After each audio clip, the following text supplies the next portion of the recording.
Hello dear students and friends, welcome to my channel. I am DC Katre, A-Star Institute of Mathematics, Goregaon district Gondia. Students, आज मैंने आपके लिए लेकर आया हूँ HSC new syllabus mathematics part 1 chapter number 3 का lecture number 5, तो आखिर तक बने रहिए।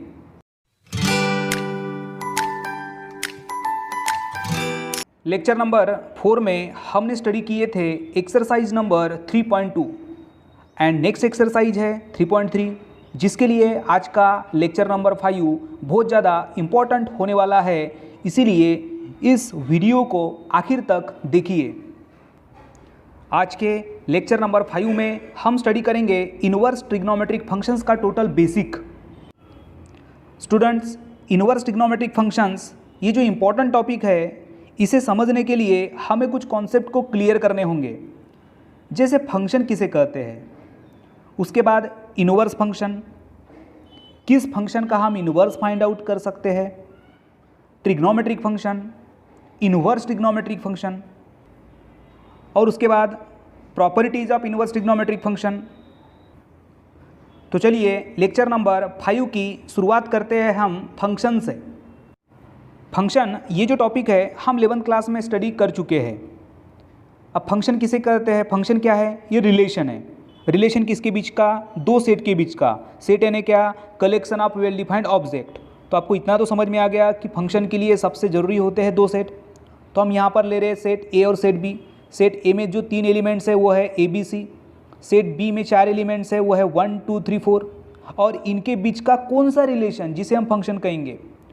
तो चलिए हम इसको डिफाइन पहले करते हैं। If every element of set A, मतलब सेट ए के हर एक element is related to one and only one element, मतलब यूनिक ऑफ सेट बी, यानी क्या, सेट ए के जो हर एक एलिमेंट है वो रिलेटेड होना चाहिए सेट बी के एलिमेंट से सिर्फ एक बार। तो ऐसा जो रिलेशन है उसे कहते हैं function. Then such a relation is called function from A to B, जिसे रिप्रेजेंट करते हैं ये इस तरह डिनोट करते हैं एफ, ये दो लाइन ए बी, इसे पढ़ते हैं F be the function from A to B, जिसमें ए मतलब फर्स्ट सेट के एलिमेंट्स को हम क्या कहेंगे, A is domain and B is codomain. समझ में आ गया। F be the function from A to B, then set A is called domain and set B is called codomain. बहुत ही आसान है। फंक्शन यानी रिलेशन, ऐसा रिलेशन जो दो सेट के बीच में होता है, और वो किस टाइप का रिलेशन, तो सेट ए का हर एक एलिमेंट ये रिलेटेड होना चाहिए one element of set B. समझ में आ गया कॉन्सेप्ट फंक्शन। चलिए और एक एग्जांपल हम देखते हैं। आपको ये पहचानना है कि ये फंक्शन है या नहीं है। ये एक सेट जिसमें 3 एलिमेंट्स है ए बी सी, सेट ए, और दूसरा सेट है जिसमें एलिमेंट्स है 1 2 3 4। A is related to 1, A is related to 2, B is related to 3 and C is related to 4। तो ये जो रिलेशन है, इस रिलेशन को हम फंक्शन कहेंगे क्या, नहीं कहेंगे। क्यों नहीं कहेंगे, क्योंकि हमने जो डिफाइन किए थे कि every element of set A is related to one and only one element of set B. But यहाँ पे ऐसा है क्या, नहीं है, ये फंक्शन नहीं है, क्योंकि यहाँ पर ये जो ए है, स्मॉल ए, ये 2 एलिमेंट के साथ में रिलेटेड है। देखिए 2 एलिमेंट के साथ। कॉन्सेप्ट आपको समझ में आ गया फंक्शन का। फंक्शन किसे कहते हैं, ये आर, ये जो सेकंड रिलेशन, ये फंक्शन है क्या, नहीं है, it is not a function. और ये फर्स्ट जो एग्जांपल हमने देखे थे ये है फंक्शन। फंक्शन के कुछ टाइप देखते हैं, जैसे 1 1 फंक्शन। अब 1 1 इसमें ही इसका मतलब छुपा हुआ है। 1 1 यानी सेट ए का एक एलिमेंट रिलेटेड होगा सेट बी के एक एलिमेंट के साथ। सिंपल कॉन्सेप्ट है ना। देखिए a function f from A to B is 1 1 if every elements in domain have one and only one image in codomain. बहुत सिंपल कॉन्सेप्ट है। ऐसा रिलेशन जिसमें सेट ए के जो हर एक एलिमेंट है अब डोमेन मतलब सेट ए और कोडोमेन मतलब सेट बी, ये जो ऊपर का एग्जाम्पल है वही एग्जाम्पल इसका है 1 1 फंक्शन का। समझने के लिए बहुत आपको आसानी होगी कि फंक्शन ये 1 1 कब होता है, जब every element in domain have one and only one image in codomain, have one and only one image in codomain, then such a relation is called 1 1 function. अब इसमें और एक टाइप मेनी वन। अब मेनी वन में 1 1 में क्या होगा 1 1, तो मेनी वन में क्या, इधर के मेनी। चलिए एक एग्जांपल और हम देखते हैं, यहाँ 1 2 3 सेट ए में एलिमेंट्स है 1 2 3, सेट बी में 3 6 and 9, 1 is related to 3, 2 is related to 6, 3 is related to 6। अब ये जो एग्जाम्पल है ये कौन से टाइप का है, ये मेनी वन है। देखिए मेनी एक से ज़्यादा है, मेनी वन, तो ऐसे फंक्शन को क्या कहेंगे, मेनी वन फंक्शन। दोनों टाइप समझ में आ गए। एक तो 1 1 function, 1 is related to 1, many one मतलब सेट ए के many elements related to set B का एक एलिमेंट मेनी वन। और जो इम्पोर्टेंट जो यहाँ पर टाइप है फंक्शन का जिसका यूज़ हमें होने वाला है यहाँ पर, तो और एक है वो है onto function. Onto function definition पहले देखते हैं। A function f from A to B is said to be onto function if every elements in B is an image of some in A. ये भी बहुत आसान है। क्या बोल रहा है कि जो सेट बी होगा उसमें जितने भी एलिमेंट्स होंगे वो रिलेटेड होना चाहिए सेट ए के एलिमेंट के साथ। मतलब every element in B is an image of some in A, then such a relation is called onto function. बहुत ही आसान है।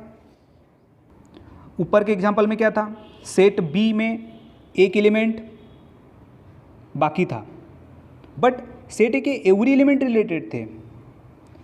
और ऑनटू का भी एग्जांपल देखिए, सेट ए के हर एक एलिमेंट तो रिलेटेड है, बट सेट बी के हर एक जो एलिमेंट है उसका इमेज है ए में, तो ये हो गया ऑनटू फंक्शन। उम्मीद करता हूँ 1 1 फंक्शन एंड ऑनटू फंक्शन आपको अच्छी तरीके से समझ में आ गया होगा। फंक्शन के बाद नेक्स्ट टॉपिक है इनवर्स फंक्शन। किस फंक्शन का हम इनवर्स फाइंड आउट कर सकते हैं या फिर किस फंक्शन को इन्वर्टिबल फंक्शन हम कह सकते हैं, ये हम यहाँ पर देखेंगे। दो टाइप हम स्टडी कर चुके थे, 1 1 फंक्शन एंड ऑनटू फंक्शन। यदि कोई फंक्शन 1 1 और ऑनटू हो, मतलब जिसे हम बाइजेक्टिव भी कहते हैं, तो ऐसे फंक्शन को हम इन्वर्टिबल कहते हैं। मतलब ऐसे फंक्शन का हम क्या निकाल सकते हैं, इनवर्स फाइंड आउट कर सकते हैं। तो चलिए उसको हम यहाँ पे लिख रहे हैं, समझ में आएगा आपको। If f be the function from A to B, if f be the function from A to B, then its inverse. Change कहाँ हो रहा है, देखिए एफ के जगह f inverse from B to A, मतलब ए टू बी ये जो था इसको हमने चेंज कर दिए बी टू ए में। ओके, और ये एग्जिस्ट कब होगा, जब F is 1 1 and onto होगा, है ना। मतलब function is invertible if and only if function is 1 1 and onto. बहुत ही इजी कॉन्सेप्ट है, आपको समझ में आ गया होगा। देखिए ऊपर में भी हमने लिखे कि if F of X equals to Y, यदि एफ ऑफ एक्स के बराबर वाई है तो यहाँ से एक्स बराबर क्या होगा, एफ इनवर्स वाई होगा। देखिए then X equals to F inverse Y, और ये हमने कहाँ पर से लिखे, डेफिनेशन ऑफ इनवर्स फंक्शन के ऊपर से। ऐसा हम कह सकते हैं कि यदि एफ ऑफ एक्स के बराबर वाई है तो एक्स इक्वल्स टू क्या होगा, एफ इनवर्स वाई होगा। देखिए यहाँ पे चेंज कैसे हुआ, F be the function from A to B, जिसमें ए क्या है, डोमेन है, और बी क्या है, कोडोमेन है, और एफ का इनवर्स एफ इनवर्स। जब हम इसका इनवर्स निकालते हैं तो डोमेन एंड कोडोमेन क्या हो जाते हैं, चेंज हो जाते हैं। और यहाँ पर कोडोमेन को हम रेंज भी कह सकते हैं। ओके, कोडोमेन को हम रेंज भी कह सकते हैं।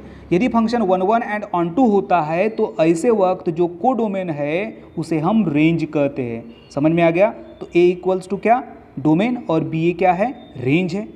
ठीक है ना। चलिए हम इसको डायग्राम के फॉर्म में भी समझते हैं। क्या लिखे थे, F be the function from A to B, F be the function from A to B, F be the function from A to B. तो ये जो सेट ए है इसे क्या कहेंगे हम, एफ का डोमेन कहेंगे, और सेट बी को क्या कहेंगे, एफ की रेंज।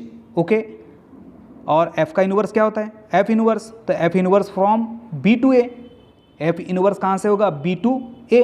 तो ये जो सेट बी है ये क्या होगा, डोमेन होगा किसका, एफ इन्वर्स का, और ये जो ए होगा ये क्या है, range of F inverse. Concept आपको क्लियर समझ में आ गया। किस फंक्शन का हम इन्वर्स निकाल सकते हैं, ऐसे फंक्शन जो 1 1 एंड ऑन टू हो, ये भी समझ में आ गया। चलिए दो कॉन्सेप्ट आपके क्लियर हो गए होंगे, एक function, second is inverse function. और किस फंक्शन का हम इन्वर्स निकाल सकते हैं, जो 1 1 या फिर ऑन टू हो, मतलब इन्वर्टिबल हो, इन्वर्टिबल होते हैं। ठीक है, अब हम देखते हैं ट्रिग्नोमेट्रिक फंक्शन। ट्रिग्नोमेट्रिक फंक्शन ये आप 11th क्लास में बहुत डिटेल में पढ़ चुके हो, और स्टार्टिंग में भी मैंने आपको ट्रिग्नोमेट्रिक फंक्शन की डेफिनेशन बताया था। चलिए फिर से एक बार हम उसको कैसे डिफाइन करते हैं वो देख लेते हैं। Trigonometric ratios defined function is called trigonometric function और circular function. Trigonometric ratios defined as a function is called trigonometric functions और सर्कुलर फंक्शन। क्यों सर्कुलर फंक्शन कहते हैं ये मैंने एकदम फर्स्ट लेक्चर में आपको एक्सप्लेन किया है, वो देख सकते हो आप। या फिर इसको हम trigonometric function is the function of an angle भी कह सकते हैं। एंगल क्या है, थीटा है, और फंक्शन क्या है, sine cos tan cot sec cosec. तो इसको यदि हम थीटा लगाते हैं, मतलब sine theta, cos theta, tan theta, cot theta, sec theta and cosec theta, ये क्या है, ट्रिग्नोमेट्रिक फंक्शंस है। समझ में आ गया ट्रिग्नोमेट्रिक फंक्शन। इसको यदि सिंपली डिफाइन करना है तो trigonometric function is the functions of an angle भी हम कह सकते हैं। ठीक है, तो अब ऐसे ट्रिग्नोमेट्रिक फंक्शन का इन्वर्स कैसे निकलता है, या फिर इन्वर्स ट्रिग्नोमेट्रिक फंक्शन किसे कहते हैं, ये हम देखेंगे अगले टॉपिक में। इन्वर्स ट्रिग्नोमेट्रिक फंक्शन यानी क्या, तो ट्रिग्नोमेट्रिक फंक्शन का इन्वर्स उसे हम कहेंगे इन्वर्स ट्रिग्नोमेट्रिक फंक्शन। बहुत आसान कॉन्सेप्ट है। यदि साइन एक्स के बराबर वाई है, then sine inverse y equals to क्या होगा, एक्स होगा। ये वाई चले जाएगा अंदर, एक्स चले जाएगा बाहर। हमने फंक्शन में भी देखे थे कि एफ ऑफ एक्स के बराबर यदि वाई है तो हम एक्स इक्वल्स टू लिखते हैं एफ इनवर्स वाई, मतलब f inverse y equals to x. Okay, समझ में आ गया। इनवर्स ट्रिग्नोमेट्रिक फंक्शन मतलब ट्रिग्नोमेट्रिक फंक्शन का इनवर्स कहेंगे इनवर्स ट्रिग्नोमेट्रिक फंक्शन। अब ऊपर में आपको कुछ वर्ड्स बार बार यूज़ होते हुए दिख रहे थे, वो हम 11th क्लास में पढ़ चुके हैं, बट फिर भी मैं उसको एक बार फिर से डिफाइन करूंगा। और वो जो दो वर्ड्स थे वो थे डोमेन एंड रेंज। अब डोमेन और रेंज किसे कहते हैं, कैसे डिफाइन करेंगे, चलिए देखते हैं। डोमेन मतलब एक सेट है, किसका, all those values eight which the function is defined. जहाँ पर फंक्शन डिफाइंड होता है वो वैल्यूज, वो सभी वैल्यूज का सेट, उसे कहेंगे डोमेन। समझ में आ गया। The set of all values eight which the function is defined. बहुत ही आसान है कि जहाँ पर जिस ऐसे वैल्यूज के ऊपर फंक्शन डिफाइंड होता है उन सभी वैल्यूज का सेट, उसे कहेंगे डोमेन। समझ में आ गया। इसके लिए याद रखना एक्स एक्सिस, ये कैसे याद रखना है और कहाँ पे यूज़ होता है, कैसे होता है, वो आगे हम देखेंगे। ठीक है, डोमेन आ गया, एक्स एक्सिस। अब range, the set of resultant values of function F of x for all possible values of x. F of x की जो रिजल्टेंट वैल्यूज है उसका जो सेट है, जो हमें कहाँ पर मिलता है, काय पे ऊपर मिलता है, पॉसिबल वैल्यूज ऑफ एक्स के ऊपर, उसे कहेंगे रेंज। रेंज के लिए याद रखो वाई एक्सिस, बहुत आसान है। डोमेन यदि फाइंड आउट करना है तो एक्स एक्सिस को हम ध्यान रखेंगे, और रेंज फाइंड आउट करना है तो वाई एक्सिस को ध्यान में रखेंगे। इतना समझ में आ गया तो आपको ये कॉन्सेप्ट समझ में आ जाएगा। Domain and range 11th class में भी आप इसको पढ़ चुके हो। उम्मीद करता हूँ कि इसको आपको समझने के लिए ज़्यादा प्रॉब्लम नहीं जाएंगी, बट फिर भी आप यदि फर्स्ट टाइम ये टॉपिक को पढ़ रहे होंगे तो मैं जितना बता रहा हूँ उतना आपको समझ में आ जाएगा। ठीक है, तो डोमेन यानी the set of all those values eight which the function is defined. Simple याद रखेंगे, ऐसे वैल्यूज का सेट जहाँ पर फंक्शन डिफाइंड होता है वो डोमेन, और resultant values of function x के ऊपर, ऐसे सेट को हम कहेंगे range. Domain x axis, range y axis. उसके बाद और हम पहले पढ़ चुके हैं पीरियड। जब हम ग्राफ बनाते हैं तो यहाँ पर डोमेन, रेंज एंड पीरियड ये आता था। ट्रिग्नोमेट्रिक फंक्शन, उसके बाद इन्वर्स ट्रिग्नोमेट्रिक फंक्शन, और इनके जब हम ग्राफ बनाएंगे तो इसमें ये वर्ड्स तुमको नजर आएंगे, डोमेन, रेंज एंड पीरियड। इसमें से पीरियड क्या है? रिपीटेड इंटरवल, सिंपल याद रखो, रिपीटेड इंटरवल, जो इंटरवल जहाँ तक होगा वो फिर से एक बार रिपीट करेगा, तो वो जो एक रिपीटेड ये जो इंटरवल है उसे हम कहेंगे पीरियड। तीनों समझ में आ गया, डोमेन, रेंज एंड पीरियड। चलिए कुछ और एक इंटरेस्टिंग चीज़ें हैं यहाँ पे हम नोट करके रखे हैं। Number 1, real number and angle in radian is same. क्या बोल रहा है? रियल नंबर और एंगल इन रेडियन, जो रेडियन में जो एंगल होते हैं वो दोनों सेम होते हैं। कैसे सेम होते हैं? देखो, अब ये सेंटर पॉइंट है, ये सर्कल हम बना रहे हैं यहाँ पर, ये सर्कल है, ये सेंटर पॉइंट है, ओके, और ये है सपोज 1, ये है 1। अब ये 1 को हम क्या कर रहे हैं? इस तरह से उसको घुमा रहे हैं, सर्कल के ऊपर घुमा रहे हैं, और घुमा के यहाँ पर इसको हम टच कर रहे हैं। अटैच करने के बाद ये जो एंगल कितना है? 1 रेडियन है ना? 1 के बराबर 1 रेडियन दिख रहा है, इसीलिए real number and angle in radian is a same. समझा? हाँ, उसके बाद एक पॉइंट पर दो वैल्यूज़ नहीं होती। मैं यहाँ पर एकदम हिंदी में भी लिखा है समझने के लिए। देखिए, एक पॉइंट पर दो वैल्यूज़ नहीं हो सकती। एक पॉइंट पे दो वैल्यू होंगी क्या? पॉसिबल नहीं है। एक पॉइंट पे एक ही वैल्यू होंगी, बट दो पॉइंट पर सेम वैल्यू हो सकती है। कॉन्सेप्ट समझा? एक पॉइंट पर दो वैल्यूज़ नहीं होती, बट दो पॉइंट पर सेम वैल्यूज़ हो सकती है। ये मैं आपको जनरली बता रहा हूँ यहाँ पर। तो ये कॉन्सेप्ट आपको समझ में आ गया। इनवर्स ट्रिग्नोमेट्रिक फंक्शन मतलब क्या, उसके बाद domain, range and period. Domain related x axis कैसे होगा वो हम आगे देखेंगे, रेंज वाई एक्सिस, और पीरियड मतलब रिपीटेड इंटरवल। ठीक है, अच्छे तरीके से समझ में आ गए। चलिए अब हम देखते हैं ट्रिग्नोमेट्रिक फंक्शन का ग्राफ। उसमें से हम एक सिलेक्ट किए साइन फंक्शन। साइन फंक्शन का निकालेंगे ग्राफ, कैसे बनाते हैं, उसमें डोमेन कहाँ पर होगा, रेंज किसे कहेंगे, और उसका पीरियड क्या है, ये सारी चीज़ें हम यहाँ पर देखने वाले हैं। ग्राफ ऑफ साइन फंक्शन, इसका ग्राफ बनाएंगे।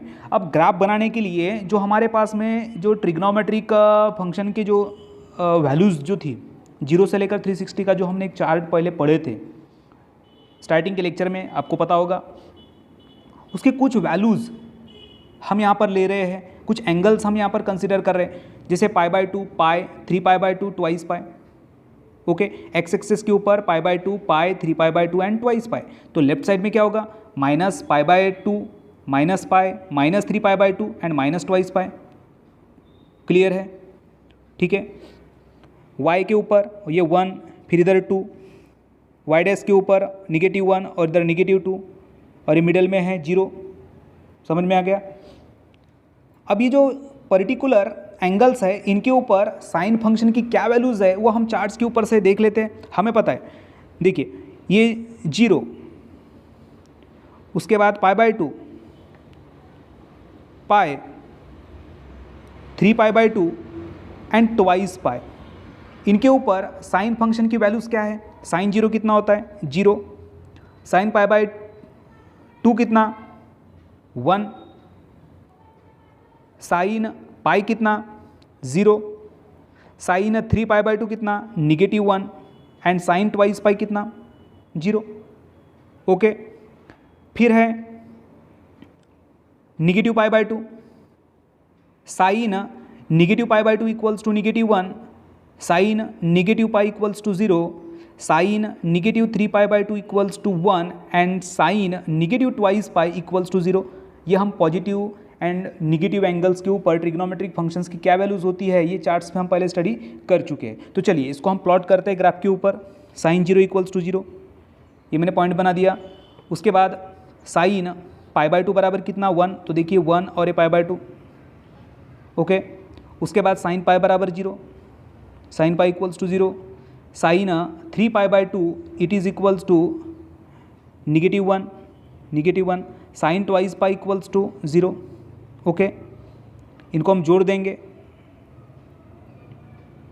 कैसे जोड़ते हैं हमको मालूम है। देखिए इसी तरह से कर्व कैसे बनेगा, 0 और π/2 के बीच में कुछ एंगल्स है ना, π/6 है, π/4 है और π/3 है, और हमें पता है कि साइन π/6 इक्वल्स टू क्या? 1/2। तो ये सपोज यहाँ पर यदि π/6 है, तो ये देखिए यहाँ पर 1/2 मतलब हाफ के बीच में आएगा। उसके बाद आता है sin π/4 मीन्स 1/√2 एंड 1/√2 की वैल्यू होती है 0.7। अब 0.7 ये थोड़ा आगे जाएगा। उसके बाद है π/3 और sin π/3 होता है √3/2 एंड √3/2 की वैल्यू होती है 0.8 समथिंग, है ना। तो इस तरह से जो कर्व है ऐसा बनेगा, इसको हम कनेक्ट कर देंगे इस तरह से। फिर और आगे फिर है 2 पाई तक, है ना। उसके बाद साइन निगेटिव π/2 के ऊपर साइन फंक्शन की जो वैल्यूज़ है वो है -1, ये -1। फिर साइन -π = 0, साइन -3π/2 = 1 एंड साइन -2 π = 0। अब इस तरह इसको भी हम कनेक्ट कर देंगे। इस तरह से बनाना बहुत इजी है, 11th क्लास में आप पढ़ चुके हो ग्राफ कैसे बनाए जाते हैं, और 11th क्लास का ही ग्राफ है। इतना ठीक है, ये समझ में आ गया। अब हम आते हैं हमारे मेन कॉन्सेप्ट के ऊपर। हमने क्या लिखे थे, डोमेन, रेंज एंड टाइम। अब सबसे पहले हम यहाँ पर पीरियड की बात करते हैं, मतलब रिपीटेड इंटरवल हम जिसे कहते हैं। अब ये 0 से लेकर तो 2 पाई के बीच में, ये देखिए स्ट्रक्चर इस तरह से, इसके पहले ये रिपीट हुआ, देखिए इसके पहले हुआ, आगे फिर और इसी तरह से वो फॉर्म बनेगा। मतलब ये जो ग्राफ बन रहा है वो रिपीट किस इंटरवल में हो रहा है, यहाँ पे 0 से लेकर 2 पाई के बीच में, मतलब 2 पाई ये साइन फंक्शन का इंटरवल, मतलब हम टाइम पीरियड कह सकते हैं। ओके, ये ग्राफ किसका है, y = साइन x का, यहाँ लिख लेते हैं हम। तो यहाँ पर जो टाइम पीरियड है, मतलब रिपीटेड इंटरवल, ये क्या है 2 पाई, मतलब साइन फंक्शन का टाइम पीरियड क्या होगा, 2 पाई होगा। कैसे वो समझ में आ गया। स्टार्ट यदि हम यहाँ पे 0 से करते हैं तो 0 से लेकर 2 पाई, ये जो हमारा ग्राफ जिस तरह से दिख रहा है वही ग्राफ फिर से इंटरवल होगा, उसके बाद उसके आगे में फिर से वो रिपीट होगा। बट वो किस इंटरवल में रिपीट हो रहा है, 2 पाई के बीच में। इधर भी देखिए यहाँ से स्टार्ट हुआ, ख़त्म हुआ, तो ये टोटल डिस्टेंस कितना है, 2 पाई है। तो साइन फंक्शन का टाइम पीरियड क्या होगा, 2 पाई होगा। अब हम देखते हैं डोमेन के ऊपर। ओके, डोमेन मैंने क्या बताया था, एक्स एक्सिस। अब ये जो फंक्शन है, ये जो हमने ग्राफ बनाए हैं, मतलब साइन फंक्शन, यहाँ जितने भी एंगल दिए हुए हैं सभी के ऊपर डिफाइंड है। हमें चार्ट मालूम है, साइन फंक्शन 0 से लेकर 360 तक हम जितने भी एंगल के ऊपर उस फंक्शन की वैल्यूज़ निकालते हैं तो कहीं पर भी नॉट डिफाइंड नहीं होता, मतलब सभी फंक्शन सभी एंगल के ऊपर फंक्शन डिफाइंड है। और अभी मैंने नोट में बताया था कि रियल नंबर और एंगल इन रेडियन ये क्या सेम है, तो हम साइन फंक्शन का डोमेन क्या कहेंगे, आर कहेंगे। आर मतलब रियल नंबर। कॉन्सेप्ट क्लियर हो गया। ये जो फंक्शन है, ये फंक्शन हर एक एंगल के ऊपर, मतलब हर एक रियल नंबर के ऊपर क्या है, डिफाइंड है। तो ऐसे इसके सेट को हम क्या कहते हैं, डोमेन कहते हैं। तो यहाँ पर डोमेन ऑफ साइन फंक्शन क्या है, आर है, मतलब रियल नंबर है। अब आएंगे रेंज के ऊपर। रेंज मैंने बताया था किससे रिलेटेड है, वाई एक्सिस के ऊपर। अब ये जो हमने ये ग्राफ बनाए हैं इसका एक फिक्स्ड रेंज है। देखिए ये नीचे का जो लोअर पार्ट है ये कहाँ तक है, -1 तक है। ये आगे में भी यहाँ -1 तक है, इधर भी जाएगा तो -1 है, इधर लेफ्ट में भी जाएगा तो -1 है। अपर में देखिए +1 तक है, उसके ऊपर गया है क्या, नहीं गया है। तो देखिए -1 to 1, यहाँ पे -1 भी इन्वॉल्व है और 1 भी इन्वॉल्व है। जब ये दोनों भी इन्वॉल्वमेंट होता है ऐसे वक्त इंटरवल क्या होता है, क्लोज्ड इंटरवल। ये भी हम कॉन्सेप्ट पहले पढ़ चुके हैं। ओपन इंटरवल में कॉर्नर पॉइंट्स इन्वॉल्व नहीं होते और क्लोज्ड इंटरवल में कॉर्नर पॉइंट्स भी इन्वॉल्व होते हैं। तो साइन फंक्शन की रेंज क्या है, क्लोज्ड इंटरवल -1 to 1, और टाइम पीरियड अभी हमने देखे थे 2 पाई। ये कॉन्सेप्ट आपको समझ में आ गया होगा। ग्राफ कैसे बनाते हैं, उसके बाद साइन फंक्शन का डोमेन, उसकी रेंज, टाइम पीरियड, ये आपको समझ में आ गया। चलिए अब हम सिर्फ ये ग्राफ का 0 से लेकर 2 पाई वाला जो पार्ट है सिर्फ उसको हम कॉन्सेंट्रेट करते हैं। When domain is real number means R, then sine function is onto but not 1 क्या बोल रहा है, साइन फंक्शन ये ऑन टू होगा बट 1 नहीं होगा। कहाँ पर, जब डोमेन ये रियल नंबर होगा। अब यही कॉन्सेप्ट को समझने के लिए हम जो ऊपर में ग्राफ बनाए हैं उसका 0 से लेकर ट्वाइस पाई वाला जो पोर्शन है उसको हम कंसिडर कर रही है। देखिए डायग्राम में 0 π/2 और ये पाई। अब 0 और पाई के बीच में हम और दो एंगल ले रहे हैं जिसे हम x1 और x2 कह रहे हैं। x1 के बराबर सपोज हम यहाँ पर ले रहे π/6 मीन्स 30 डिग्री, x2 के बराबर ले रहे 5 π/6 मतलब 150 डिग्री। और यहाँ पे फंक्शन कौन सा है, साइन फंक्शन है। अब साइन π/6 यानी क्या 1/2 मतलब हाफ, साइन 5 π/6 मतलब साइन 150 इक्वल्स टू भी कितना 1/2 यानी 0.5। तो देखिए ये दोनों भी एंगल के ऊपर फंक्शन की वैल्यू क्या है, सेम है। दोनों भी एंगल के ऊपर फंक्शन की वैल्यू सेम है, बट ये दोनों एंगल इक्वल है क्या, नहीं है। π/6 एंड 5 π/6 इज नॉट इक्वल, मतलब f of x1 is equals to f of x2 but x1 is not equals to x2, therefore the function is not 1 1। और ऑन टू तो होगा ही, हमने कॉन्सेप्ट देखा था कि सेट बी का हर एक एलिमेंट ही रिलेटेड होना चाहिए, तो यहाँ पर है भाई। बट दोनों भी फंक्शन की वैल्यू सेम है, बट दोनों भी एंगल सेम है क्या, नहीं है। देखिए लिखिए यहाँ पर, here f of x1 is equal to f of x2 but x1 is not equals to x2। और इसको एक्सप्लेन करने के लिए यहाँ पे मैंने लिखा है बिकॉज साइन x1 और साइन x2 ये 1/2 है। ये कब होगा, जब साइन π/6 के बराबर 1/2 होगा एंड साइन 5 π/6 के भी बराबर 1/2 होगा। और 5 π/6 मतलब कितना 30 डिग्री, मतलब x1 के बराबर 30 डिग्री, x2 के बराबर 150 डिग्री। बट ये दोनों भी इक्वल है क्या, नहीं है। x1 is not equals to x2, इसीलिए हम ये कह सकते हैं कि sine function is onto but not 1 1 when the domain is R। यानी जो हमारा मेन कॉन्सेप्ट था कि हमें ट्रिग्नोमेट्रिक फंक्शन का इनवर्स फाइंड आउट करना है, तो इस इंटरवल में मतलब इस जो डोमेन है इसमें हम फंक्शन को 1 1 एंड ऑन टू बना सकते हैं क्या, नहीं बना सकते। ऑन टू होगा बट 1 1 यहाँ पर नहीं होगा। तो 1 1 कब होगा, जब हम हमारे डोमेन को रिस्ट्रिक्ट करेंगे। I repeat, sine function real number मतलब जो साइन फंक्शन का डोमेन है R, उसके ऊपर साइन फंक्शन ये 1 1 नहीं है। इसीलिए उस फंक्शन को 1 1 बनाने के लिए हम हमारे डोमेन को क्या करेंगे, रिस्ट्रिक्ट करेंगे, मतलब एक थोड़ा फिक्स पार्ट कंसिडर करेंगे। और वो होगा then we restrict the domain of sine function as a closed interval -π/2 to π/2। आपको कॉन्सेप्ट अब समझ में आ गया होगा। क्या कॉन्सेप्ट था, मैंने स्टार्टिंग में बताया था कि किस फंक्शन का हम इन्वर्स निकाल सकते हैं। ऐसे फंक्शन जो 1 1 एंड ऑन टू होते हैं। ऑन टू है बट 1 1 नहीं था अभी रियल नंबर के ऊपर, मतलब सभी जो रियल नंबर है उसके ऊपर फंक्शन 1 1 नहीं है। और फंक्शन को 1 1 बनाने के लिए हमें क्या करना होगा, उस डोमेन को रिस्ट्रिक्ट करना होगा, एक फिक्स पार्ट को कंसीडर करना होगा जिसके ऊपर साइन फंक्शन ये क्या होगा, 1 1 होगा। और तब जाके हम उस साइन फंक्शन का क्या निकालेंगे, इनवर्स फाइंड आउट करेंगे।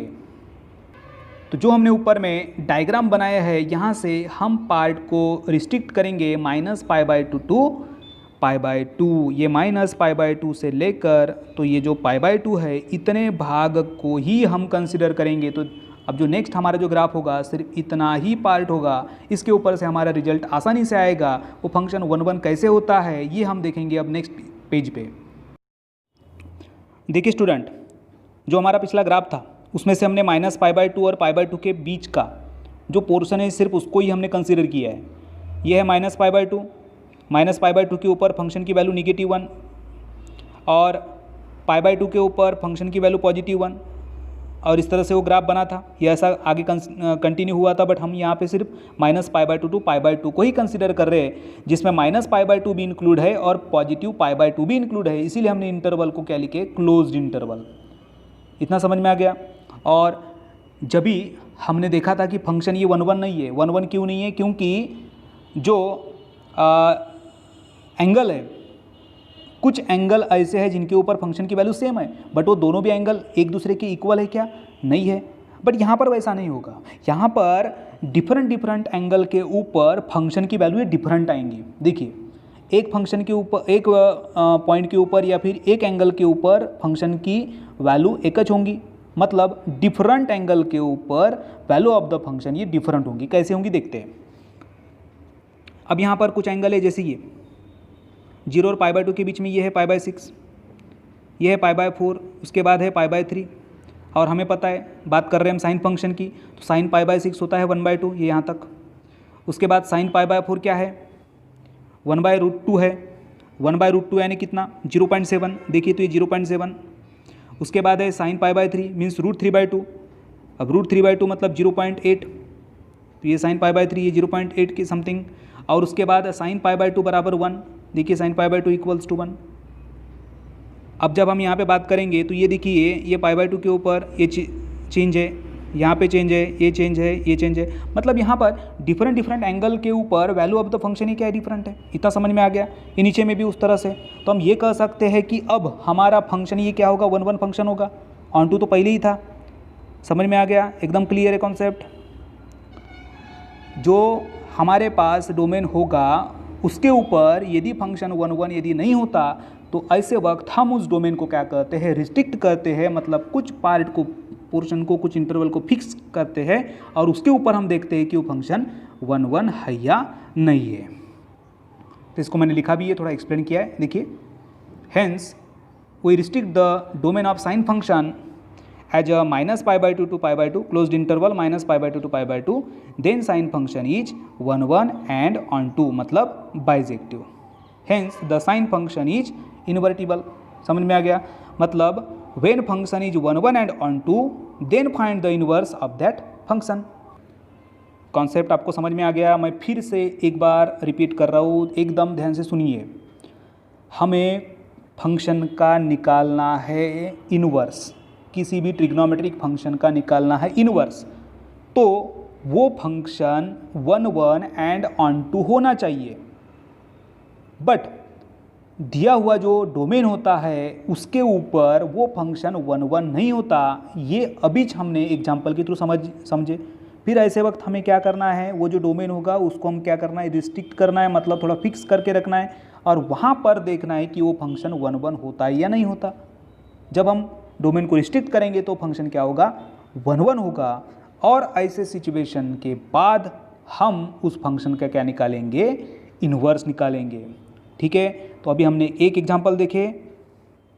अब हम देखते हैं चार्ट, डोमेन, रेंज, पीरियड, अपर ट्रिग्नोमेट्रिक फंक्शंस। ये एक चार्ट है। ये चार्ट आपने 11th में भी पढ़ा होगा, बट फिर भी हम एक बार यहाँ पर रिपीट करेंगे। ये फंक्शन है साइन, कॉस, टैन, कॉट, सेक, उसके बाद कोसेक है, उसके बाद ये डोमेन है। इसके जस्ट मैंने इक्वल में लिखा है रिस्ट्रिक्टेड डोमेन। ये स्टैंडर्ड डोमेन हो गए और ये रिस्ट्रिक्टेड, मतलब हमें यदि इन्वर्स फाइंड आउट करना है तो इस फंक्शन का जो रिस्ट्रिक्टेड डोमेन क्या होगा वो भी हम यहाँ पर साथों साथ लिख रहे हैं, यानी इससे आपको आसानी हो जाएगी। जब हम इन्वर्स फाइंड आउट करेंगे तो समझने के लिए आपको बहुत आसानी होगी। ठीक है, उसके बाद ये रेंज, फिर ये पीरियड। ठीक है स्टूडेंट्स, ये चार्ट के बाद हम देखेंगे साइन इन्वर्स फंक्शन का ग्राफ। ठीक है, तो एक एक करके फंक्शन का डोमेन, रेंज और उसका पीरियड देख लेते हैं। फर्स्ट है साइन फंक्शन। साइन फंक्शन का डोमेन है आर, मतलब रियल नंबर, इसकी रेंज है -1 to 1 और इसका जो पीरियड है वो है 2 पाई, अभी हमने देखे। ठीक है, बट जब हमें इस साइन फंक्शन का इन्वर्स निकालना है तो हम उस डोमेन को क्या करते हैं, रिस्ट्रिक्ट करते हैं। कहाँ तक, -π/2 to π/2 लेकर क्लोज इंटरवल -π/2 to π/2। कैसे लिए वो भी आपने ऊपर के एग्जाम्पल के से समझ में आ गया होगा। ठीक है, अब इसी तरह second function cos. Cos function का डोमेन है आर, इसकी रेंज है क्लोज इंटरवल -1 to 1। इसका भी टाइम पीरियड, इसका जो टाइम पीरियड होगा वो 2 पाई ही है। और जब हम इसको डोमेन को रिस्ट्रिक्ट करेंगे तो ये होगा क्लोज्ड इंटरवल 0 to पाई। ठीक है ना, तो ये 1 1 फंक्शन कहाँ होगा, 0 और पाई के बीच में होगा। और 0 और पाई ये क्लोज्ड इंटरवल के ऊपर कैसे होता है वो हम आगे में देखेंगे बाद में। ठीक है, और 11th क्लास में भी आप इसको डिटेल पढ़ चुके होंगे। इसके बाद मोस्ट इंपॉर्टेंट है टैन। r -2n + 1 × π/2, जिसमें ये जो n ये क्या है, z है, मतलब इंटीजर है। n मतलब इंटीजर्स, 2n + 1 × π/2। ये क्या कर रहे हैं हम, r में से माइनस कर रहे हैं। अब आर में से माइनस करना यानी क्या करना है? हमने डोमेन को जब डिफाइन किया था तो हमने क्या लिखा था? जहाँ पर फंक्शन डिफाइंड होता है ऐसे सभी वैल्यूज का सेट, उसे हम क्या कहेंगे? डोमेन कहेंगे। बट ऐसे कुछ एंगल्स होते हैं जिसके ऊपर फंक्शन डिफाइंड नहीं होते, ये तो हमें पता है। जब हम ट्रिग्नोमेट्रिक फंक्शन का चार्ट रेफर करते हैं तो कहीं कहीं हमें इन्फिनिटी मतलब नॉट डिफाइंड ऐसा दिखता है। जैसे tan π/2 हम निकालते हैं तो tan π/2 equals to not defined होता है। उसके बाद cot 0 के बराबर नॉट डिफाइंड होता है, sec 90 के ऊपर नॉट डिफाइंड होता है, cosec 0 के ऊपर नॉट डिफाइंड होता है, ये तो हमें पता है। अब ये कैसे होता है ये तो हमें पता है, बट उस कॉन्सेप्ट का यहाँ पर कैसे हम यूज करेंगे वो हम यहाँ पे देख लेते हैं। सिर्फ अभी हम देख रहे हैं tan फंक्शन को, सिर्फ tan फंक्शन की तरफ ध्यान दीजिए। देखिए मैंने यहाँ पर रफ वर्क में लिख के भी रखा है। tan मतलब क्या? Sine by cos, tan theta equals to sine theta upon cos theta, ये हमें पता है। ये फंक्शन डिफाइंड कब होगा? जब कॉस थीटा के बराबर 0 नहीं होगा, और यदि कॉस थीटा के बराबर यदि 0 आता है तो फंक्शन क्या हो जाएगा? नॉट डिफाइंड हो जाएगा। इतना हमें पता है। अब हम यहाँ पर ले रहे कि कॉस थीटा के बराबर 0 कब आता होगा? तो जब थीटा के बराबर 2n+1 इंटू π/2 होता है, ये थोड़ा याद रखना होगा। थीटा बराबर 2n+1 इंटू π/2। अब यहाँ पर यदि n के बराबर हम यदि 1 पुट करते हैं तो 2 इंटू 1 2, 2 + 1 कितना? 3 π/2, and we know that cos 3 π/2 equals to कितना? 0। और जब cos 3 π/2 के बराबर 0 लेंगे, मतलब यह डिनोमिनेटर 0 आएगा, तो हमें पता है कि कोई भी फंक्शन या कोई भी नंबर के डिनोमिनेटर में यदि 0 है तो फंक्शन की वैल्यू क्या होती है? नॉट डिफाइंड होती है। मतलब if cos theta equals to 0 then tan theta is not defined. इसका मतलब जो tan फंक्शन है वो हर एक रियल नंबर के ऊपर डिफाइंड होगा, सिर्फ किसे छोड़ के? 2n+1 इंटू π/2 को छोड़कर। कैसे हुआ? समझ में आ गया? मैं फिर से एक बार रिपीट कर रहा हूँ कि ये जो tan फंक्शन है ये हर एक रियल नंबर के ऊपर डिफाइंड है, सिर्फ किसे छोड़ के? 2n+1 इंटू π/2 को छोड़ के, जिसके ऊपर फंक्शन की जो डिनोमिनेटर है वो क्या होता है? 0 होता है, मतलब वो फंक्शन नॉट डिफाइंड होगा। तो जिसे हमको छोड़ना है, यानी हर एक रियल नंबर के ऊपर तो होगा, सिर्फ किसको छोड़ के?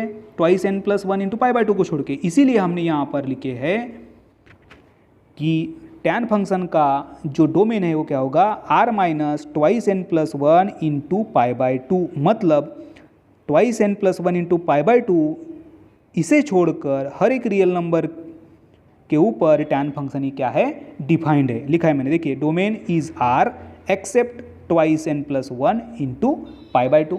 क्लियर? tan फंक्शन की range r, time period pi, उसके बाद cot r-n पाई। अब n पाई ये भी उसी तरह है, यानी cot मतलब क्या? cos by sine, sine function. अब डिनोमिनेटर में क्या है? यहाँ पर साइन है, और साइन फंक्शन ये किसके ऊपर 0 होता है? पाई या फिर पाई के इंटीग्रल मल्टीपल वाले एंगल में, बराबर है कि नहीं? Sine pi it is equals to 0, sine 2 pi it is equals to 0, sine 3 pi it is equals to 0, sine 4 pi equals to 0। मतलब जो पाई के इंटीग्रल मल्टीपल, मतलब n पाई, n के बराबर 1 लेंगे तो पाई होगा, 2 लेंगे तो 2 पाई होगा। यानी कॉट मतलब कॉस बाय साइन। साइन ये 0 कब होता है? जब एंगल पाई या फिर पाई के मल्टीपल में होता है। तो फिर कॉट फंक्शन ये नॉट डिफाइंड कहाँ पर होगा? n पाई के ऊपर। इसीलिए हम ये लिख सकते हैं कि कॉट फंक्शन ये हर एक रियल नंबर के ऊपर डिफाइंड है, सिर्फ किसे छोड़ के? n पाई को छोड़कर। ओके, इसकी रेंज r और पीरियड पाई, और ये हमने लिखे यहाँ पर ऊपर देखिए, restricted domain open interval -π/2 to π/2, ये है tan का, और कॉट का है ओपन इंटरवल 0 पाई। ठीक है ना? उसके बाद सेक फंक्शन, सेक फंक्शन का डोमेन r-2n+1 इंटू π/2, यानी यहाँ पर भी उसी तरह सेक यानी क्या? 1/cos, और अभी हमने बात किए थे tan मतलब साइन बाय कॉस, तो कॉस जो रिजल्ट आएगा वो सेम रिजल्ट यहाँ पर है। और इसमें रिस्ट्रिक्टेड डोमेन है क्लोज्ड इंटरवल 0 पाई -π/2। ये कैसे होगा आगे हम देखेंगे बाद में। ठीक है, सिर्फ इतना याद रखिए आप, इसका डोमेन, रेंज और पीरियड। अब इसमें रेंज क्या है? r-1 to 1, r- -1 to 1। यहाँ पे भी उसी तरह है कि हर एक रियल नंबर वो रेंज है सिर्फ किसे छोड़ के, ओपन इंटरवल -1 और 1 को छोड़ के, ठीक है। उसके बाद कोसेक r माइनस एन पाई, ये डोमेन कॉट के बराबर है कोसेक का, टैन के बराबर सेक का, और सेक का जो रेंज है वही कोसेक की भी रेंज है, सेक का जो पीरियड है वो कोसेक का पीरियड है। ये टेबल आपको समझ में आ गया, जिसमें हमने डोमेन, रेंज, पीरियड और ट्रिग्नोमेट्रिक फंक्शन फाइंड आउट किए।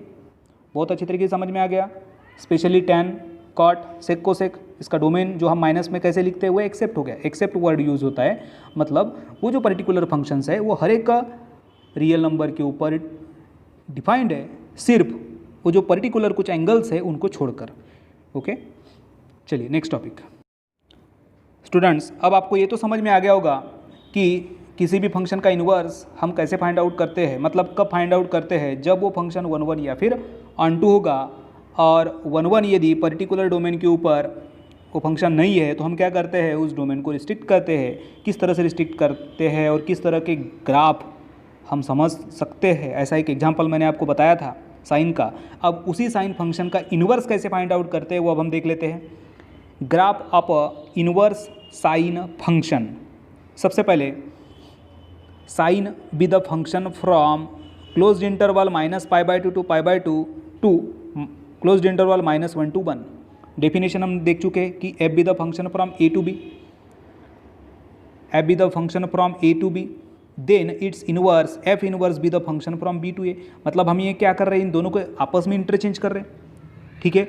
If sine be the function from closed interval -π/2 to π/2 to closed interval -1 to 1, then sine inverse be the function from, ये देखिए दोनों को हमने चेंज कर दिए, ठीक है, क्लियर है।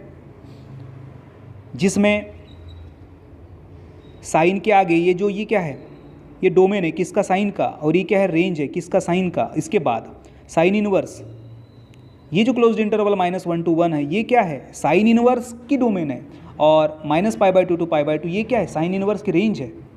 ओके, यहाँ लिखे भी हमने, where domain of sine inverse closed interval -1 to 1। अब क्लोज्ड इंटरवल है मतलब यहाँ -1 और 1 दोनों भी इन्वॉल्व होंगे। डोमेन मैंने बताया था ये एक्स एक्सिस के ऊपर होता है, x such that x belongs to R, where -1 is less than equals to x is less than equals to 1। उसके बाद range, range of sine inverse closed interval -π/2 to π/2, closed interval -π/2 to π/2, ये क्या है, sine inverse की range है। अब मैंने range बताया था y, अब वही कंसिडर यहाँ पे हम करेंगे। Range means y such that y belongs to r, where -π/2 is less than equals to y is less than equals to π/2। ये कॉन्सेप्ट आपको बहुत अच्छी तरीके से समझ में आ गया होगा। यहाँ पर डोमेन एंड रेंज क्या होते हैं, चेंज होते हैं। हमने वो सिंपल इन्वर्स फंक्शन में भी वो देखे थे, दो हमने सेट बनाए थे। वहाँ पर जब हम एफ का रिलेशन बताते हैं तो ए ये क्या है, डोमेन है, और बी ये क्या होता है, रेंज होता है। और जब हम एफ इनवर्स की बात करते हैं तो बी ये क्या होता है, डोमेन होता है, और ए क्या होता है, रेंज होता है। ये समझ में आ गया। यानी हमें क्या करना है, जो ग्राफ जो हमने बनाए थे साइन फंक्शन का उसको हमें चेंज करना है। चेंज मतलब जो एक्स एक्सिस के ऊपर जो भी वैल्यूज़ थी उसे हमें लिखना है वाई एक्सिस के ऊपर, और वाई एक्सिस के ऊपर जो भी वैल्यूज़ थी उसे हमें लिखना है एक्स एक्सिस के ऊपर। सिंपल इतना चेंज होगा। तो देखिए ये इस तरह का ग्राफ बनता है वो,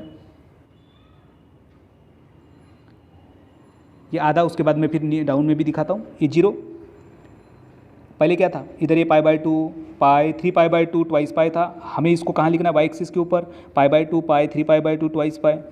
डाउन में जब हम जाएंगे तो -π/2 -π -3π/2 माइनस ट्वाइस पाई।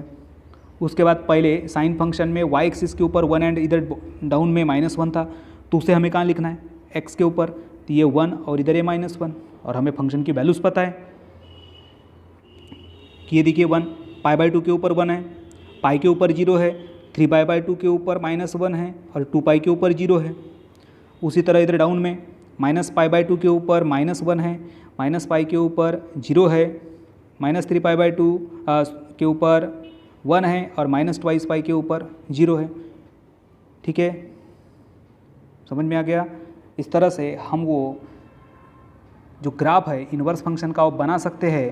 और यहाँ पर भी जो रिस्ट्रिक्टेड पार्ट होगा वो होगा -π/2 टू π/2, इसीलिए मैं यहाँ पर ऐसा ही डार्क करके रख रहा हूँ, -π/2 π/2। ये है हमारा रिस्ट्रिक्टेड डोमेन। तो ये टॉपिक आपको समझ में आ गया होगा। Graph of inverse sine function बहुत आसान है। जो हमने साइन फंक्शन का ग्राफ बनाए थे उसमें जो एक्स एक्सिस के ऊपर जो भी पॉइंट्स थे उसे हमें वाई एक्सिस के ऊपर यहाँ इन्वर्स में लगाना है, और जो साइन फंक्शन में वाई एक्सिस के ऊपर पॉइंट थे उसे हमें एक्स एक्सिस के ऊपर लगाना है। एकदम सिंपल, बस वो वैल्यू तो उसी तरह से रहेगा, जो डायग्राम है थोड़ी चेंज हो जाएंगी। ठीक है, तो ये हो गया हमारा graph of inverse sine function. और कुछ जो ग्राफ है उसकी हम हाईलाइट थोड़ी सी देख लेंगे यहाँ पर। उसके पहले domain and range of inverse trigonometric function, इसका भी एक चार्ट हम बना लेते हैं। ये भी चार्ट बहुत इंपॉर्टेंट है। चलिए देखते हैं domain range of inverse trigonometric function. ये फंक्शंस डोमेन और उनकी रेंज। साइन इनवर्स का डोमेन है -1 to 1 क्लोज्ड इंटरवल, रेंज है closed interval -π/2 to π/2। Cos inverse का -1 to 1 क्लोज्ड इंटरवल, रेंज है क्लोज्ड इंटरवल 0π। टैन इनवर्स का है रियल नंबर r, रेंज है open interval -π/2 to π/2। Cot inverse domain है r और रेंज है 0π। कॉट इनवर्स हो गया। उसके बाद कॉट इनवर्स के बाद सेक इनवर्स, इसमें डोमेन है r -1 to 1। अब ये माइनस कैसे लगा है समझ में आ गया। यानी ये जो सेक इनवर्स फंक्शन है ये हर एक रियल नंबर के ऊपर डिफाइंड है, सिर्फ किसे छोड़ के, ओपन इंटरवल -1 and 1 को छोड़कर। ठीक है, उसके बाद range closed interval 0π -π/2 and cosec inverse का डोमेन है r open interval -1 to 1 and range है क्लोज्ड इंटरवल -π/2 to π/2 -0, मतलब 0 को छोड़ के इस क्लोज्ड इंटरवल, ये क्या है, रेंज है किसका, कोसेक इनवर्स फंक्शन का। सिर्फ अभी हम यहाँ पर देख रहे हैं ग्राफ, उसका डोमेन और रेंज। ठीक है, साइन फंक्शन अभी हमने स्टडी किए थे। साइन फंक्शन का डोमेन -π/2 to π/2 एंड रेंज है -1 to 1। ये ग्राफ इस तरह से बनाए थे। फिर ये है हमारा रिस्ट्रिक्ट डोमेन। फिर इसका जो इन्वर्स हम फाइंड आउट करते हैं तो इसका जो डोमेन और रेंज ये क्या हो जाएंगे, आपस में इंटरचेंज हो जाएंगे, हो गए इंटरचेंज। और ये जो एक्स एक्सिस के ऊपर जितने भी एंगल्स थे इसको हमने कहाँ पे प्लॉट किए, वाई के ऊपर प्लॉट किए, वाई एक्सिस के ऊपर देखिए। और जो साइन में वाई एक्सिस के ऊपर जो पॉइंट्स थे उसे हमने किए एक्स एक्सिस के ऊपर। ये समझ में आ गया। इसके बाद देखते हैं हम कॉस इन्वर्स वाला ग्राफ। देखिए inverse cosine function, consider the function cos 0π to -1 to 1, मतलब एक क्लोज्ड इंटरवल 0π, ये क्या है, डोमेन है कॉस फंक्शन का। यानी यहाँ पर ये जो 0 to π है, देखो इसको हमने रिस्ट्रिक्ट किए यहाँ पर, ये 0 से लेकर तो ये पाई, ये रिस्ट्रिक्टेड पार्ट है जिसमें डार्क किए है। ओके, फिर उसके बाद जब हम इसका इन्वर्स निकालते हैं तो ये दोनों आपस में इंटरचेंज हो गए। अब इंटरचेंज होने के बाद ये भी जो ग्राफ है ये आपस में चेंज हो गया। यहाँ पर देखिए चेंज हो गया, एक्स के ऊपर कि सभी की वैल्यूज़ वाई के ऊपर आ गई, वाई की वैल्यू सभी एक्स के ऊपर आ गई। तो ये हो गया हमारा कॉस इन्वर्स वाला फंक्शन ग्राफ। इसके बाद inverse tangent function, tan be the function from -π/2 to π/2 to real number r। ठीक है, ये ग्राफ हो गया। अब जब हम ये टैन फंक्शन का ग्राफ बनाते हैं तो ये आपको ये इस तरह से दिख रहा है। अब ये हम इसीलिए लिख रहे हैं क्योंकि ये इस तरह से स्ट्रक्चर ये रिपीट हो रहा है बाद में। अब सिर्फ ये देखिए 0 से लेकर π/2, ये 0 से लेकर π/2 और वैल्यू कहाँ है, 0 से लेकर तो ये ऊपर तक गई है, मतलब ये इन्फिनिटी है। 0 से लेकर पाई टैन फंक्शन ये क्या है, वैल्यू क्या आती है, इन्फिनिटी आती है। ये हमें चार्ट में पता है। ये देखिए चार्ट टैन में ये 0 से लेकर तो ये π/2 में 0, 1/√3, 1√3 और आखिरी में क्या आता है, इन्फिनिटी आता है। मतलब 0 से लेकर इन्फिनिटी के बीच में टैन फंक्शन की वैल्यू आती है। ओके, अब हमें यहाँ पर जो रिस्ट्रिक्टेड पार्ट है ये है -π/2 to π/2। वो भी इंटरवल कौन सा है, ओपन इंटरवल है। क्लोज इंटरवल क्यों नहीं लिखे, क्योंकि देखिए यहाँ पर जो इन्फिनिटी है ये -π/2 के ऊपर है क्या, एग्जैक्ट है क्या, नहीं है, इसलिए यहाँ पे क्लोज इंटरवल। ठीक है, तो ये tan फंक्शन का ग्राफ हो गया इस तरह से। जब आप वो एक एक पॉइंट को जोड़ोगे तो इस तरह से ही आपको ग्राफ मिलेगा। उसके बाद हम क्या कर रहे हैं, इसका इन्वर्स निकाल रहे हैं। तो ये जो इस तरह से स्ट्रक्चर है, ये एक्स एक्सिस के ऊपर आ गया और एक्स की वो जो वैल्यूज़ है वाई के ऊपर आ गई। बहुत सिंपल है। और जो हमने लिखे थे tan with the function from -π/2 to π/2 to r, तो tan इनवर्स में ये क्या हो जाएगा, चेंज हो जाएगा r2 -π/2 to π/2 हो गया। ये समझ में आ गया tan फंक्शन। उसके बाद कॉट। स्टूडेंट उसी तरह से टोटल ग्राफ आप समझ सकते हो। आपके टेक्स्ट बुक में पेज नंबर 89 से लेकर तो पेज नंबर 93 तक न्यू टेक्स्ट बुक में ये पूरे ग्राफ्स आपको बना के दिए हुए हैं। ये बोर्ड के एग्जाम में नहीं आते कि ग्राफ को स्केच कीजिए, ये नहीं आता, बट इसका कॉन्सेप्ट अपने को यूज़ होगा। डोमेन फाइंड आउट कीजिए, रेंज फाइंड आउट कीजिए, जैसे आपने 11th क्लास में भी किया था सिंपल फंक्शन का। बट यहाँ पर डोमेन रेंज कहाँ पर होती है, कैसे होती है, ये हमें पता होना चाहिए, क्योंकि कॉम्पिटिटिव एग्जाम में ये कॉन्सेप्ट बहुत ज़्यादा इंपॉर्टेंट है। स्टूडेंट्स ये जो टॉपिक है इसमें एक एग्जाम्पल जनरली पूछा जाता है, वो है फाइंड द प्रिंसिपल वैल्यू। किसी इन्वर्स फंक्शन है, उस इन्वर्स फंक्शन की हमको प्रिंसिपल वैल्यू फाइंड आउट करनी है। पहले हमने क्या देखा था, ट्रिग्नोमेट्रिक फंक्शन की प्रिंसिपल वैल्यू कैसे फाइंड आउट करते हैं, ये हमें पता थी। प्रिंसिपल सॉल्यूशन याद है, ट्रिग्नोमेट्रिक इक्वेशन का principal solution, general solution find out कीजिए, ये क्वेश्चन हम पहले पढ़ चुके हैं। ठीक है, तो यहाँ पर भी हमें इन्वर्स ट्रिग्नोमेट्रिक फंक्शन का क्या निकालना है, प्रिंसिपल वैल्यू फाइंड आउट करनी है। कैसे फाइंड आउट करते हैं, ये स्टेप्स आपको याद रखने हैं। स्टेप्स बहुत आसान है, ठीक है। और यहाँ पर जो हमें याद रखने वाला जो कॉन्सेप्ट है वो है हमारा डोमेन एंड रेंज। ये देखिए ऊपर में जो हमने चार्ट अभी देखे, इसमें साइन इनवर्स, यदि हमको पूछा गया है कि साइन इनवर्स 1/√2 इसकी प्रिंसिपल वैल्यू फाइंड आउट कीजिए, तो हमारा जो आंसर है वो -π/2 और π/2 के बीच में ही आना चाहिए। समझा? यदि हमें बोला गया है कि कॉस इनवर्स समथिंग वैल्यू है, उसकी प्रिंसिपल वैल्यू फाइंड आउट कीजिए, तो उसका जो आंसर है वो 0 पाई या 0 और पाई के बीच में ही आना चाहिए। tan इनवर्स से रिलेटेड यदि प्रिंसिपल वैल्यू फाइंड आउट कीजिए बोला है, तो वो ओपन इंटरवल -π/2 और π/2 के बीच में आना चाहिए। कॉट इनवर्स बोला है तो 0 पाई के बीच में आना चाहिए। इस तरह से जितने भी इनवर्स फंक्शंस है उनकी यदि हमको प्रिंसिपल वैल्यू फाइंड आउट करनी है, तो उसके लिए ये जो हमारा चार्ट है वो इंपॉर्टेंट होगा। ठीक है ना।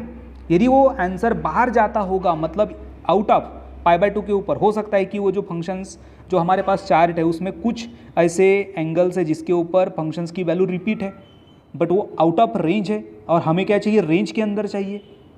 ठीक है, तो ये जो एग्जांपल है, find the principal value of sine inverse 1/√2। चलिए इसको हम सॉल्व करते हैं। सबसे पहले हम ये जो फंक्शन को x कंसिडर करेंगे। क्या कंसिडर करेंगे, x। और यदि हमने x की वैल्यू फाइंड आउट कर लिए तो हमारा आंसर आ जाएगा, है ना। तो कंसिडर कर रहे साइन इनवर्स 1/√2 = x, और x हमें किसके बीच में चाहिए, -π/2 से π/2 के बीच में चाहिए। ओके, क्योंकि साइन इनवर्स की रेंज क्या है, क्लोज्ड इंटरवल -π/2 to π/2।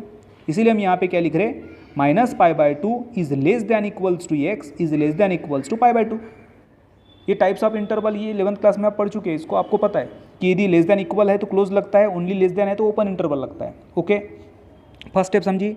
कंसिडर की हमने x, जिसमें x ये क्या होना चाहिए, क्लोज्ड इंटरवल -π/2 to π/2 के बीच में होना चाहिए। अब हम अप्लाई करेंगे डेफिनेशन ऑफ ITF, मतलब इनवर्स ट्रिग्नोमेट्रिक फंक्शन की डेफिनेशन। हमें पता है कि साइन इनवर्स यदि कोई फंक्शन है तो वो इनवर्स हट जाता है, चेंज हो जाती है आपस में जगह। f(x) के बराबर यदि y है तो f इनवर्स y = x होता है। ये कॉन्सेप्ट हमें पता है। तो साइन इनवर्स 1/√2 के बराबर ही x है, तो साइन x बराबर क्या होगा, 1/√2 होगा। क्लियर है, समझा, 1/√2। अब हमें x निकालना है, तो हमें पता है कि साइन π/4 के भी बराबर 1/√2 होता है और साइन 3π/4 के भी बराबर 1/√2 होता है। बट 3π/4 ये क्लोज्ड इंटरवल -π/2 और π/2 को बिलोंग करता है क्या, नहीं, it is does not belong. इसीलिए 3π/4 हमारी प्रिंसिपल वैल्यू नहीं होंगी। तो बचा क्या फिर, π/4। तो साइन π/4 = 1/√2 एंड π/4 ये इनके बीच में आता है, मतलब -π/2 is less than equals to π/4 is less than equals to π/2। Therefore x = π/4 और x ये क्या है, साइन इनवर्स 1/√2 है, इसीलिए principal value of sine inverse 1/√2 is π/4। Question आपको समझ में आ गया। पहली स्टेप, पहले एक्स कंसिडर करेंगे और वो एक्स दिया हुआ जो हमारे पास चार्ट है उसके बीच में आना चाहिए। फिर हम अप्लाई करते हैं इन्वर्स ट्रिग्नोमेट्रिक फंक्शन की डेफिनेशन। फिर देखते हैं कि पर्टिकुलर एंगल के ऊपर वो वैल्यू कौन सी आती है, मतलब कहाँ पर आती है। यदि और मल्टीपल एंगल्स के ऊपर वैल्यू यदि सेम आती होंगी तो वो उस रेंज में है या नहीं है, वो हमें चेक करना है। नहीं है तो इस तरह से नॉट इक्वल टू दे दीजिएगा, और जो है उसको हम ये बॉक्स में लिखेंगे।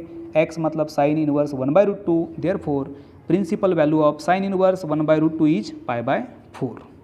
तो क्वेश्चन आपको समझ में आ गया। ये है हमारा इन्वर्स ट्रिग्नोमेट्रिक फंक्शन का बेसिक पार्ट। अब हम देखेंगे इन्वर्स ट्रिग्नोमेट्रिक फंक्शन की properties. Properties of inverse trigonometric functions, ये प्रॉपर्टी को हम ऊपर थोड़ा देख लेते हैं। फर्स्ट प्रॉपर्टी में 3 रिजल्ट्स हैं। Sine inverse x equals to cosec inverse 1/x। ये आपस में कैसे रिलेटेड है ये हमको मालूम है। साइन मतलब 1/कोसेक, कोसेक को हम 1/साइन ऐसे लिख सकते हैं। तो साइन इनवर्स x होगा कोसेक इनवर्स 1/x, जिसमें x ये -1 और 1 के बीच में होगा और डिनोमिनेटर में ये x नॉट इक्वल टू 0 होना चाहिए। उसके बाद cos inverse x it is equals to sec inverse 1/x and tan inverse x equals to cot inverse 1/x। यानी हमें इनका जो यूज़ होता है वो हम इक्विवेलेंट करके ले सकते हैं, ठीक है। उसके बाद सेकंड प्रॉपर्टी में भी 3 रिजल्ट हैं। फर्स्ट है sine inverse negative x equals to minus sine inverse x।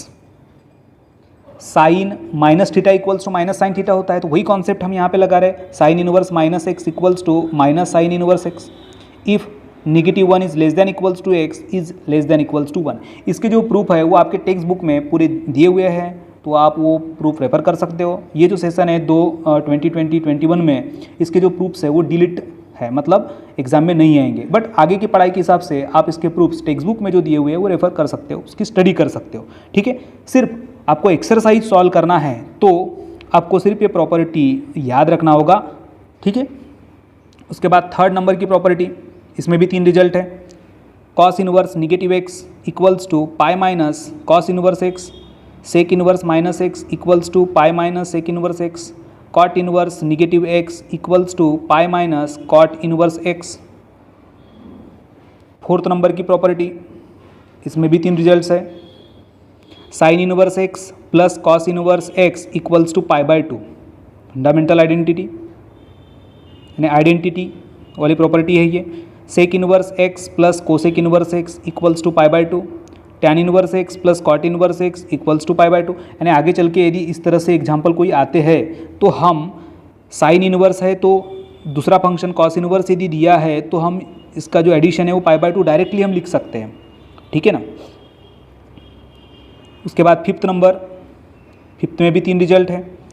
First is tan inverse x plus tan inverse y equals to tan inverse x plus y upon 1 minus x into y. ये fifth number की property ज़्यादा use होती है, जिसमें ये जो x और y ये दोनों भी पॉजिटिव होना चाहिए और x y ये लेस देन 1 होना चाहिए, ठीक है, लेस देन 1। यहाँ पर यदि हम 1 लेते हैं तो ये क्या होगा, नॉट डिफाइंड हो जाएगा, okay. Second result, tan inverse x plus tan inverse y equals to pi plus tan inverse x plus y upon 1 minus x into y. Here x and y is positive and xy is greater than 1। Third is tan inverse x minus tan inverse y equals to tan inverse x minus y upon 1 plus x into y. यहाँ पे ये minus है तो बीच में ऊपर minus और इधर plus, ये प्लस है तो ऊपर प्लस और नीचे माइनस, ठीक है ना। नेक्स्ट इज नंबर 6, इसमें भी 3 रिजल्ट है। 2 tan inverse x equals to sin inverse twice x upon 1 plus x square where mod x is less than equals to 1. 2 tan inverse x equals to cos inverse 1 minus x square upon 1 plus x square, here x is greater than equals to 0. And third is 2 tan inverse x equals to tan inverse twice x upon 1 minus x square, minus 1 is less than x is less than 1, ठीक है। ये होगी हमारी property of inverse trigonometric function. और ऐसे inverse trigonometric function के कुछ और रिजल्ट्स हम यहाँ पर लिख रहे हैं। हर एक ट्रिग्नोमेट्रिक फंक्शन के 2 results. First is sine of sine inverse x equals to x for x is belongs to, closed interval -1 to 1। अब मैं इसको थोड़ा एक्सप्लेन करके देता हूँ। जैसे कि ये जो फॉर्म है, हम ले रहे साइन इनवर्स, यहाँ पे 1 है और इक्वल्स टू, यदि हमने 1 लिखे, यहाँ ये 1 है तो यहाँ पे 1, ये कैसे आता है? अब साइन इनवर्स 1 को हम π/2 लिख सकते हैं, ओके, एंड साइन π/2 कितना? 1। ये तो आप पहले पढ़े हो ना, sine of sine inverse 1 equals to 1 को हम ऐसे लिख सकते हैं ना, साइन इनवर्स 1 को π/2 लिख सकते हैं, तो साइन π/2 इक्वल्स टू कितना होगा? 1 होगा। और यहाँ पर क्या बोल रहा है कि जो x है वो -1 और 1 होगा या फिर इसके बीच में होना चाहिए। जो स्केल है हमारे पास में, इधर ये -1, इधर 1, यहाँ पे 0 और इनके बीच में जितने भी, बस इसी में आना चाहिए। 1 के ऊपर यदि 2 है तो यहाँ यदि हम 2 ले रहे, साइन इनवर्स 2 लिखे, तो वो ये 2 इक्वल नहीं होगा। 3 है तो इक्वल में 3 नहीं होगा, इधर -2 है तो यहाँ -2 नहीं होगा, सिर्फ क्या होना चाहिए? माइनस और 1 के बीच में ही होना चाहिए, ठीक है। तो sine of sine inverse x equals to x। उसके बाद sine inverse sine y equals to y। यहाँ पे भी उसी तरह, यहाँ पे यदि हम सपोज एक आध एंगल लेते हैं, जैसे साइन इनवर्स यहाँ पर मैंने लिया साइन π/2, तो ये यहाँ पर आना चाहिए π/2। आता है कि नहीं आता देख सकते हैं। साइन π/2 कितना? 1 होता है, तो ये क्या होगा? Sine inverse 1 equals to π/2। हमें पता है ये 1 को हम क्या लिख सकते हैं? साइन π/2 लिख सकते हैं। ये कितना होगा? π/2 के बराबर होगा, ठीक है ना। तो ये भी कॉन्सेप्ट क्या है, जब हम यहाँ पर कोई भी एंगल पुट करेंगे तो वो एंगल या तो -π/2 होना चाहिए या π/2 होना चाहिए या फिर दोनों के बीच में होना चाहिए, ठीक है। तो ये है first result inverse trigonometric function का। इसी तरह cos of cos inverse equals to x लिख सकते हैं, cos inverse of cos y equals to y लिखेंगे, वो भी बहुत ईजी है। ये हम क्या लिख रहे हैं? x belongs to -1 to 1 domain, it is range, okay, domain as range. x है और डोमेन, y है ये रेंज। सभी में tan of tan inverse x equals to x for x belongs to r, tan inverse of tan y equals to y where y belongs to open interval -π/2 to π/2। Fourth number cot of cot inverse x equals to x for x belongs to r and cot inverse of cot y equals to y for y belongs to open interval 0 pi। Fifth is sec of sec inverse x equals to x for x belongs to r minus open interval -1 to 1। मतलब यहाँ पर जो sec inverse है, sec function, इसका domain range आप पहले देख चुके हो, और ये माइनस आता है मतलब एक्सेप्ट उसको छोड़कर, इनको छोड़कर हर एक रियल नंबर के ऊपर वो फंक्शन डिफाइंड है, पता है ना, ये पहले हम देख चुके स्टार्टिंग में। उसके बाद sec inverse of sec y equals to y where y belongs to closed interval 0 pi minus π/2। And last is cosec of cosec inverse x equals to x for x belongs to r minus open interval -1 to 1 and cosec inverse of cosec y equals to y for y belongs to closed interval -π/2 to π/2 -0। Students, आज जो हमने inverse trigonometric function का total basic पढ़ा, जो detail पढ़ा, वो detail आपको कोई भी यूट्यूब वीडियोज़ में नहीं मिलेगा। इसीलिए वो जो वीडियो है आपको पूरे अच्छे तरीके से रेफ़र करना है, बहुत अच्छे तरीके से पढ़ना है। यदि ये लेक्चर 5 की वीडियो यदि आपने आखिर तक देखे और ये कॉन्सेप्ट यदि आपको समझ में आ गया, तो जो इसके ऊपर की एक्सरसाइज है 3.3, इसके एग्जाम्पल आप बहुत आसानी से सॉल्व कर सकोगे। मैथमेटिक्स इस सब्जेक्ट में आउट ऑफ लाने के लिए जितना भी पार्ट पढ़ाना यहाँ पे ज़रूरी है, मैं ये पूरे वीडियोज़ में आपको वो नोट्स के साथ में आपको टोटल क्लियर करा रहा हूँ। तो उम्मीद करता हूँ आज का ये जो लेक्चर नंबर 5 है आपको समझ में आ गया होगा। यदि ये वीडियो आपको अच्छा लगा हो तो हमारे इस वीडियो को लाइक कीजिए, चैनल को पहली बार यदि अटेंड कर रहे होंगे तो चैनल को सब्सक्राइब कीजिए, इससे जो नई नोटिफिकेशंस है वो आपको मिलते जाएंगे, और हमारे इस वीडियोज़ को ज़्यादा से ज़्यादा शेयर कीजिए। तो अब मैं DC कटरे आपको मिलूँगा लेक्चर नंबर 6 में। Thank you.